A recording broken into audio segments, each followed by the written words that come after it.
ঘরের আঙিনায় কয়েকজন একসঙ্গে বসে তৈরি করছেন হাত পাখা। এর মধ্যে কেউ তাল পাতা চিরিয়ে নিচ্ছেন, কেউ বা পাখা তৈরি করছেন। তৈরি করা এসব পাখায় ব্যাট দিয়ে চাকা বাঁধছেন কেউ, আবার কেউ তাল পাতায় রং দিচ্ছেন। এক একজন এক এক কাজে ব্যস্ত। এভাবে কিশোরগঞ্জে নারীদের তৈরি হাত পাখাতেই ঘুরছে ৩০০ পরিবারের চাকা। নানা কারুকাজের দৃষ্টিনন্দন এই পাখা হাওড় উপজেলার নিকলির অর্ধশত বছরের ঐতিহ্য।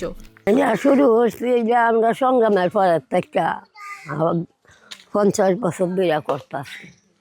এরপর সংগ্রামের সময় আমরা মানুষগুলো মাইরাছে পাক বাহিনী, তারপরে ফাঙ্কা বানায়া চলছি। আজ উন্নতি অর্থা নিয়ে খায়া খুশিয়া আমরা চলছি। অর্থা নিয়ে আমরা কি আর দলাহরণ যে এটা কোনো কিছু না। 36 মাস থেকে আমরা ভাঙ্কাটা বেশি করে তৈরি করা হইলে পরে পাইকার আয়ে বৈশাখ মাসের পয়লা বৈশাখে বেশি করে আমরা ভাঙ্কা বিক্রি করি। পরে এমনভাবে পরে আষাঢ় মাস পর্যন্ত আমরা ভাঙ্কা বেশি করে বিক্রি করি। আমরা মানে খাওয়ার টাইম পাই না।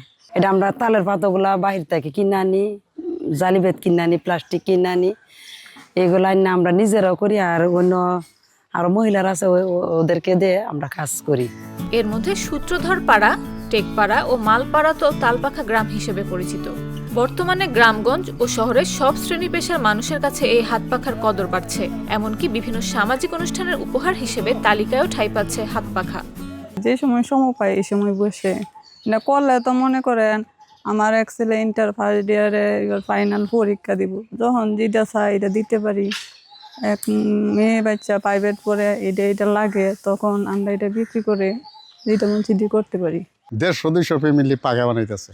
এই পাখা আপনার বাইরের রূপান্তরত্ব নিতেছে আমাদের এই দামপাড়ার পাখা। এটা একটা ঐতিহ্য। আসলেই এই মেয়েরা ঘরে বসে তো গ্রামের মানুষ এই শিল্পটাতে পাওয়াতে খুব উপকৃত আর কি। যে বাড়ির ফ্যামিলি যদি একটু সাপোর্ট হয় তাহলে আমাদের জন্য সুবিধা। এই জন্য পাঙ্কার কাজটা করে আর কি, যে ফ্যামিলি।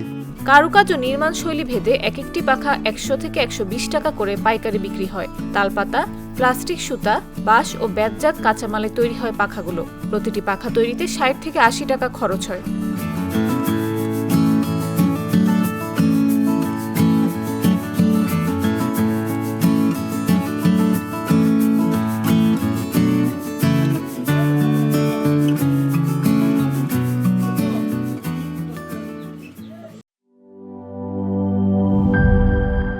বান্ডেল থাকলে প্রতি সেনমানিতে টাকা বাঁচবে।